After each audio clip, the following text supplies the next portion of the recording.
Welcome to INT CBT। मेरा नाम अमित एरन है और आज जो हम टॉपिक कवर कर रहे हैं वो है आपका performing a clean install of Windows 7 part 1।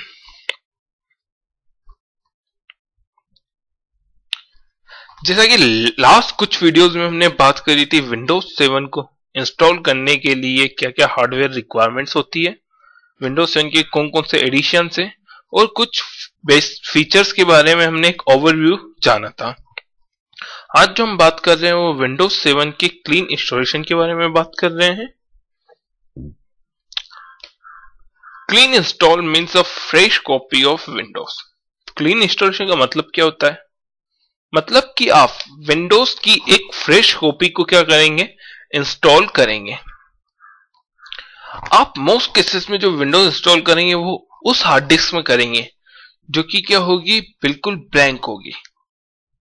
But यदि आप इंस्टॉलेशन उस हार्ड डिस्क के अंदर कर रहे हैं जिसके अंदर पहले से कोई पुराना विंडोज ऑपरेटिंग सिस्टम है, तो उस कंडीशन में जो आपका पुराना ऑपरेटिंग सिस्टम होगा वो सी windows.old नाम की डायरेक्टरी के अंदर मूव कर दिया जाएगा और इस ऑपरेटिंग सिस्टम से अब आपका सिस्टम बूट नहीं हो पाएगा।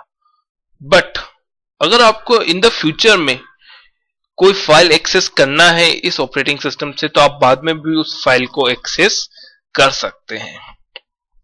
Later on in this course I will go through update path to Windows 7.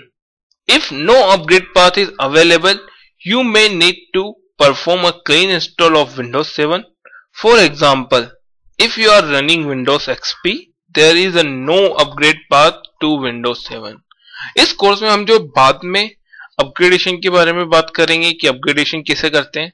But अगर आप अपग्रेडेशन परफॉर्म नहीं कर सकते हैं तो उस कंडीशन में आप विंडोज 7 का क्लीन इंस्टॉलेशन करेंगे। जैसे कि एक एग्जांपल दिया हुआ है मैंने कि अगर आपके सिस्टम के अंदर विंडोज XP चल रहा है तो आप इसको विंडोज 7 में अपग्रेड नहीं कर सकते हैं। इस कंडीशन में आपको क्लीन इंस्टॉलेशन ही परफॉर्म करना पड़ेगा। Once you have decided to perform clean install Windows 7, you need to decide that how to perform the install. Windows 7 can be installed in number of different ways, with each method have its advantage. एक बार आपने ये decide कर लिया कि आप जो है Windows 7 का क्लीन इंस्टॉलेशन परफॉर्म करेंगे, उसके बाद आपको ये डिसाइड करना पड़ेगा कि विंडोज 7 आप किस मेथड के थ्रू इंस्टॉल करेंगे, क्योंकि Windows 7 number of different methods के थ्रू इंस्टॉल किया जा सकता है और हर मेथड की जो होती है अपने अपने कुछ एडवांटेजेस है, जिसमें मैं बात करता हूं। पहली जो मेथड है डीवीडी, दूसरी जो मेथड है आपकी USB flash drive, third network, fourth जो है आपकी विंडोज डिप्लॉयमेंट सर्विसेज WDS। हम इन मेथड्स के बारे में एक एक करके बात करेंगे कि किस मेथड को यूज करने से क्या एडवांटेज मिलेंगे और क्या डिसएडवांटेज है। जो सबसे पहली मेथड जो हम बात कर रहे हैं वो आपकी DVD. Using the DVD require no infrastructure. If you have only few install of Windows 7 to perform, this is the best way. अगर आप विंडोज 7 को डीवीडी से इंस्टॉल कर रहे हैं तो सबसे बड़ा एडवांटेज इसका कि इसके लिए कोई एक्स्ट्रा इंफ्रास्ट्रक्चर आपको रिक्वायरमेंट नहीं है। बस आपके सिस्टम में डीवीडी ड्राइव होनी चाहिए और उस कंडीशन में आप क्या कर सकते हैं, उसके बाद आप विंडोज 7 इंस्टॉल कर सकते हैं। हाँ, बट ये मेथड किस कंडीशन में बेस्ट है? यदि आपको कुछ ही कंप्यूटर्स के अंदर विंडोज 7 इंस्टॉल करना है। ओके, यदि आपको कई सारे कंप्यूटर के अंदर विंडोज 7 इंस्टॉल करना है तो ये एक अच्छा तरीका नहीं है। However, if you have a lots of computer on which to install Windows 7, this method may not practical. Either way, you will need to make multiple copies of DVD. You will only be able to perform one install at a time. But यदि आप फिर भी DVDs के through multiple कई सारे computer में installation करना चाहते हैं, तो उस कंडीशन में आपको डीवीडीज की कई सारी कॉपीज बनानी पड़ेगी। ओके, बट प्रॉब्लम क्या है कि आप अभी भी एट ए टाइम केवल एक ही कंप्यूटर में के अंदर इंस्टॉलेशन कर सकते हैं, मल्टीपल कंप्यूटरों में आप इंस्टॉलेशन नहीं कर सकते हैं। ओके, तो ये हमने बात करी डीवीडी की। हमारी जो सेकंड मेथड है वो है आपकी यूएसबी फ्लैश ड्राइव। इसके बारे में बात करते हैं। यूएसबी फ्लैश ड्राइव के थ्रू भी आप विंडोज 7 को इंस्टॉल कर सकते हैं। तो इसके बारे में हम देखते हैं। Device needs to made bootable. सबसे बड़ी चीज, आपकी यूएसबी फ्लैश ड्राइव जो थी वो पुटेबल नहीं होती है, तो सबसे पहले आपको क्या करना पड़ेगा, इसको पुटेबल बनाना पड़ेगा। Install file can easily B change और अपडेट। एक और सबसे बड़ा जो एडवांटेज है इसका कि इसके अंदर जो इंस्टॉल फाइल है वो इजीली क्या की जा सकती है, चेंज की जा सकती है और अपडेट की जा सकती है। जैसे कि आपको इंस्टॉल फाइल के अंदर कोई ड्राइवर ऐड करना है या फिर कोई अपडेट ऐड करना है, तो आप यूएसबी फ्लैश ड्राइव के अंदर इजीली ऐड कर सकते हैं। बट यही बात अगर मैं डीवीडी के साथ करूंगा, तो जब भी आप कोई अपडेट करेंगे इंस्टॉल फाइल के अंदर, कोई भी ड्राइवर ऐड करेंगे या फिर कोई भी अपडेट्स ऐड करेंगे, तब आपको हर टाइम एक नई डीवीडी क्या करनी पड़ेगी, क्रिएट करना पड़ेगी। Okay, computer needs to support booting from a USB device. एक और मोस्ट थिंग कि आपका जो कंप्यूटर होना चाहिए वो क्या करना चाहिए, यूएसबी डिवाइस से बूटिंग को सपोर्ट करना चाहिए। आजकल जितने मॉडर्न कंप्यूटर आ रहे हैं सभी क्या करते हैं, यूएसबी डिवाइस से बूटिंग को सपोर्ट करते हैं। बट यदि आपके पास कोई पुराना कंप्यूटर है तो हो सकता है कि वो यूएसबी डिवाइस से बूटिंग को सपोर्ट नहीं करेगा। ओके, और एक और इसके अंदर जो एडवांटेज मिलता है वो है कंपेयर देन डीवीडी के, वो है कि आजकल जो यूएसबी जो ड्राइव है वो कंपेयर देन डीवीडी की तुलना में फास्ट होती है, तो आपका इंस्टॉलेशन भी क्या हो जाएगा, इसके थ्रू फास्ट होगा। ओके, अगली जो मेथड है वो है आपकी नेटवर्क। इसके बारे में हम बात करते हैं।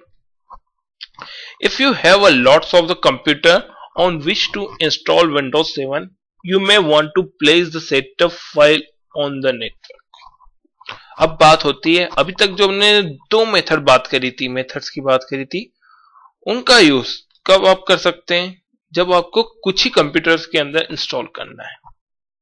अगर आपको कई सारे कंप्यूटर्स के अंदर इंस्टॉल करना है, जैसे कि आपको 500,000 कंप्यूटर के अंदर इंस्टॉलेशन करना है, तो उस कंडीशन में जो आप इंस्टॉलेशन करेंगे विंडोज 7 का, वो नेटवर्क के थ्रू करेंगे। ओके, और इस कंडीशन में आप जो आपकी जो सेटअप फाइल है उसको कहां पे रखेंगे, एक फाइल सर्वर क्रिएट करेंगे और उस नेटवर्क के अंदर उस फाइल सर्वर के ऊपर आप आपकी सेटअप फाइल को रख देंगे, कॉपी कर देंगे। You can use Windows P boot disk to access the network files. अब जब आप क्लाइंट पे कैसे इंस्टॉलेशन करेंगे, बट आपने नेटवर्क के अंदर एक फाइल सर्वर तो बना दिया, उसके अंदर सेटअप फाइल तो रख दी, बट अब जब आप क्लाइंट पे जाएंगे तो क्लाइंट को कैसे बूट करेंगे और उसके अंदर सेटअप कैसे इनिशिएट करेंगे। ओके, उसके लिए आप एक डिस्क यूज करेंगे जिसका नाम होता है विंडोज पी, जो कि क्या है, Windows pre installation environment. PE 2.0 is a minimal Windows 32 operating system with limited services built on the Windows Server kernel. It is used to prepare a computer for Windows installation, to copy disk image from a network, file server, and to initiate Windows setup. P क्या है, एक minimal operating system disc है जिसके through आप आपके computer को, आपके client को बूट कर सकते हैं और आपके नेटवर्क से जो विंडोज 7 का इंस्टॉलेशन है उसको इनिशिएट कर सकते हैं। ओके, अब आपके दिमाग में एक चीज आएगी कि हम डीवीडी को भी तो इस काम में यूज कर सकते हैं। अब डीवीडी मेथड भी तो यूज कर ले, क्योंकि इसके अंदर भी तो हमें सीडी से बूट तो करना ही पड़ रहा है। अच्छा क्वेश्चन है। बट इसका आंसर ये है कि जब भी आप विंडोज पी डिस्क को आपको कोई अपग्रेडेशन करने की जरूरत नहीं है। जब भी कोई आपको नया ड्राइवर या अपडेट ऐड करना है, आप पी डिस्क में ऐड नहीं करेंगे, आप उसको जो नेटवर्क के अंदर आपने जो फाइल सर्वर के ऊपर जो सेटअप फाइल रखी है उस फाइल के अंदर करेंगे। बट अगर आप डीवीडी मेथड यूज कर रहे हैं, अगर आप विंडोज 7 की डीवीडी यूज कर रहे हैं, तो आपको उस डीवीडी के अंदर क्या करना पड़ेंगे, चेंजेस करना पड़ेंगे। मतलब कि आपको हमेशा क्या करना पड़ेगी, एक नई विंडोज की डीवीडी क्रिएट करना पड़ेगी। बट यहां पे ऐसा नहीं है, आपने एक बार विंडोज पी की एक डिस्क बना दी, उसको आप लंबे समय तक यूज कर सकते हैं। Got it?